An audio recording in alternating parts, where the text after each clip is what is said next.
Penerapan termodinamika dan pindah panas pada radiator. Berikut adalah nama-nama dari anggota kelompok kami.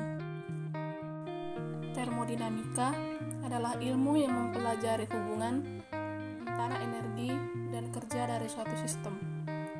Termodinamika hanya mempelajari besaran-besaran yang berskala besar atau makroskopis dari sistem yang dapat diamati dan diukur dalam eksperimen. Sementara itu, perpindahan kalor adalah perpindahan energi yang terjadi pada benda atau material yang bersuhu tinggi ke benda atau material yang bersuhu rendah, hingga tercapainya kesetimbangan panas. Bila dua sistem yang suhunya berbeda disinggungkan, maka akan terjadi perpindahan energi. Proses di mana perpindahan energi itu berlangsung disebut perpindahan panas.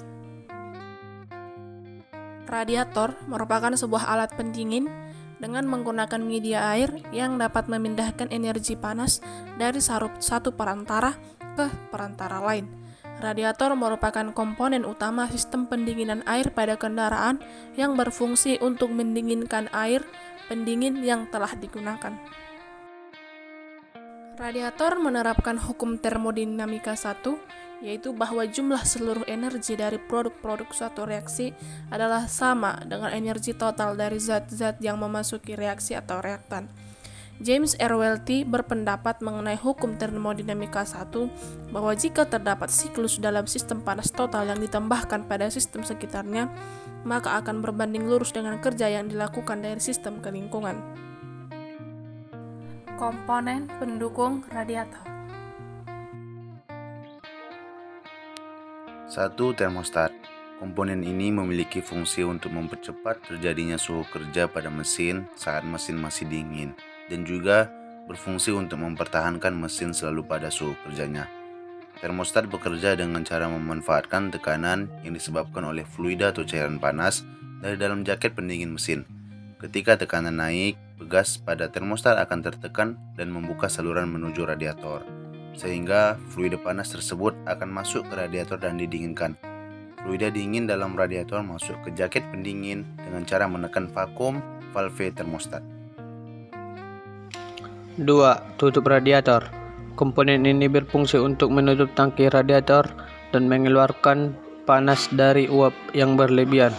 Komponen ini juga berfungsi untuk menekan titik didih air pendinginan dengan jalan menahan ekspansi air pada saat air menjadi panas, sehingga tekanan air pada saat air menjadi panas lebih tinggi dari tekanan udara luar.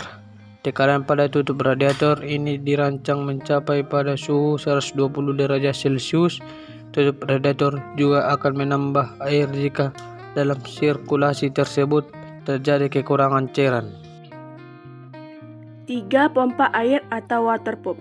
Pompa cairan radiator ini berfungsi mensirkulasikan cairan radiator dari silinder blok lalu head untuk mengambil panas cairan masuk ke radiator untuk dibuang panasnya.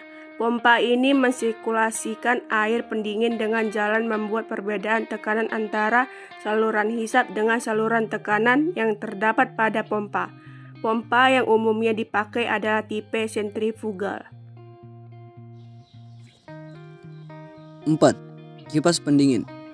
Komponen ini berfungsi mengalirkan udara masuk ke mesin melalui kisi-kisi pada radiator. Pada saat kendaraan berhenti, aliran udara tidak akan cukup untuk mendinginkan radiator. Maka udara yang masuk ke mesin melalui kisi-kisi akan sangat bermanfaat ketika mobil dalam keadaan berhenti. Kipas yang banyak digunakan adalah kipas aksial. Tangki reservoir.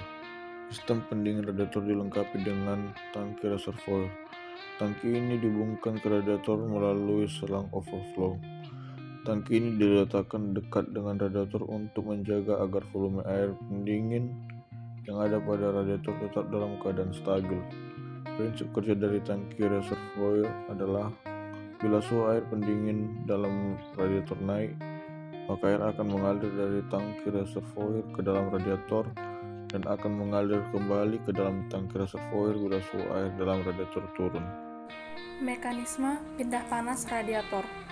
Pertama-tama, cairan akan dipompakan memasuki silinder blok, lalu naik ke atas silinder head untuk mengambil atau menyerap panas mesin akibat pembakaran, lalu keluar melalui selang radiator menuju termostat sebagai pengatur debit aliran, lalu melewati termosensor untuk dibaca panasnya. Kemudian masuk ke radiator dari sisi atas, kemudian mengalir ke pipa-pipa kapiler kecil sampai ke bawah.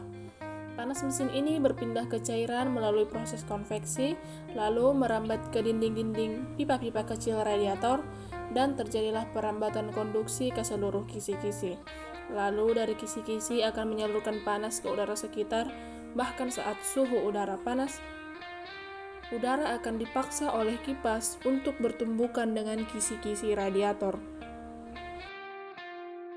Sekianlah video kami tentang penerapan termodinamika dan pindah panas pada radiator. Terima kasih banyak.